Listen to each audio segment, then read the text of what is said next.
Hello Skillr fans. Today we will analyse an odd style, something that defies the norm, yet has proven remarkably effective against all challengers.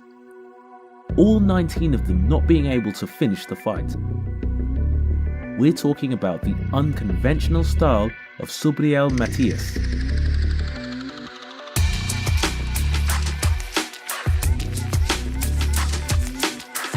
Without a doubt, one of the most damaging boxers in boxing right now. But why do we call his style unconventional, and why has it worked so well so far? Well, let's start with his boxing stance. Boxing stance. Subriel capitalizes on his height and reach advantage by standing tall. He typically starts his fights with a high guard, but the key word here is start, because that's not where it usually ends. As he gains confidence, his arms drop, and he adopts a squared hands down stance, launching his punches from below. This is the first reason his style is so unconventional. He doesn't merely drop his hands to taunt his opponents, like some boxers do for short periods. He will actually box from that hands down stance for long periods of his fights. Now let's get into Subriel's best skills. Skills. Combinations and flurries. First, it is really important to highlight what we consider the base of his style and what makes it so unconventional. Subriel doesn't throw combinations like most fighters. Ananian trying to back to the body, and you could just see the body language on him apart. Just looked absolutely tremendous, and there's a big left hook. Here's a side-by-side comparison of Canelo Alvarez and a big body shot! And Subriel Matias throwing combinations so you can see the difference. Forget what we mentioned at the The key difference is what we call arm punches versus waist punches. Arm punches involve little waist movement, but a lot of shoulder movement.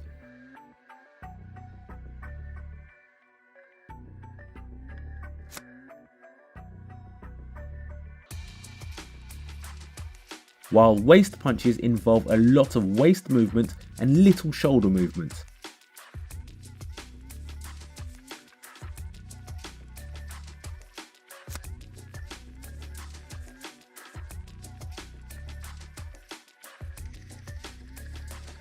You can let us know if you'd like a more in-depth breakdown of arm and waist punches. But back to the breakdown. The advantage it gives Subriel is that he does not have to use much his waist to throw punches. He also does not need much space to punch on the inside. That allows him to throw a lot of combinations by just creating a little space, in situations where his opponents think they are safe.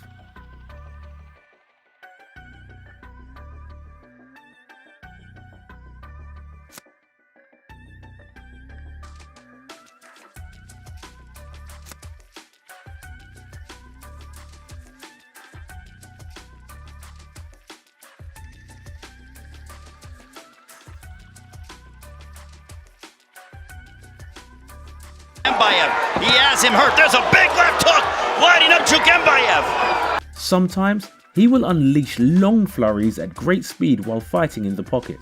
Well, Matias scoring. I would expect him to see this. Good left hook. He landed the left there. That way of punching also gives him a lot of accuracy, as he can control better the trajectory of the punch and really aim where he wants to connect.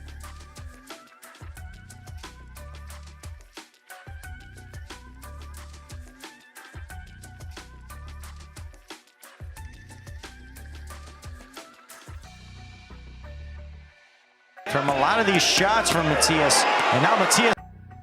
Jab. Due to his incredible combinations and pressure fighting, sometimes his jab gets unnoticed, but it could very well be his best skill. We can break it down into three variations. The jab from the high guard, the downstairs jab, and the swivel or jumping jab. The jab from the high guard is the one he uses at the start of his fights. What makes it so good is not really the technique but the timing. You will notice him waiting for his opponent to throw his jab while maintaining the high guard. Then he perfectly times his jab right at the same moment his opponent throws his. Consistently connect with the jab. I think Matias is now an Ania. And you can. As he carries the reach advantage and throws it so effortlessly, he usually comes out on top of the exchanges, especially when he doubles up on it. A lot of damage here in round 9. The second jab, and this is a dangerous weapon, is the downstairs jab. The standout feature here is the incredible speed at which he lands it. And how good he sets it up. Usually, he closes the distance first. And from the low guard, he catches his opponents off guard.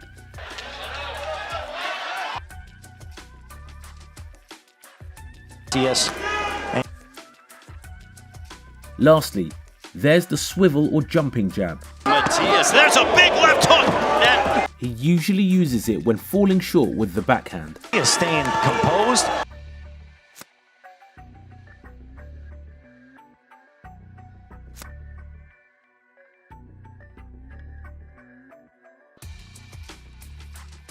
So he can create an extra reach with the swivel jab, surprising his opponents. A lot of times you will see him just jumping and lunging himself with that jab. Yeah, I'll keep him up. Oh, there's a nice. Pressure. One of his most apparent skills is the relentless pressure he applies.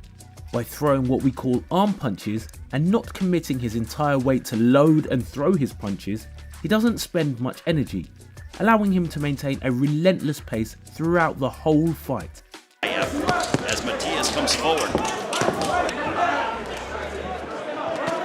Dig into the body downstairs. And Matias plots forward. But he got lit up, but cannot get behind by a significant margin. There's a left hook to the body by Matias. There's a right to the body. His high volume output is supported by his formidable punching power. Compañero, yo creo que cuestión de tiempo fuerte.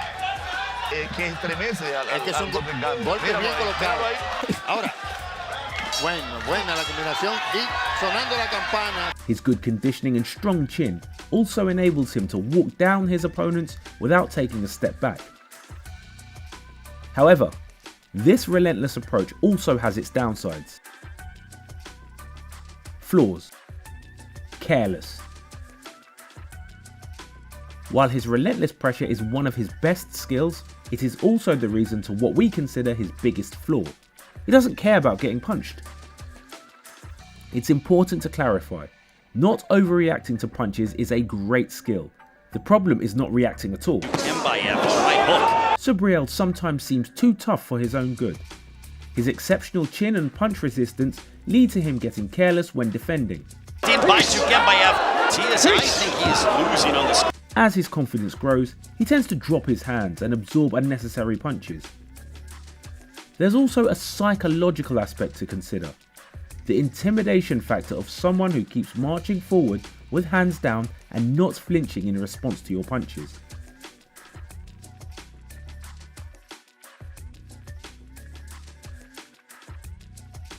But we would love to know your opinion. What do you personally think of his style? Too reckless? Too dangerous? Or is it precisely what makes him so effective? Let us know in the comments.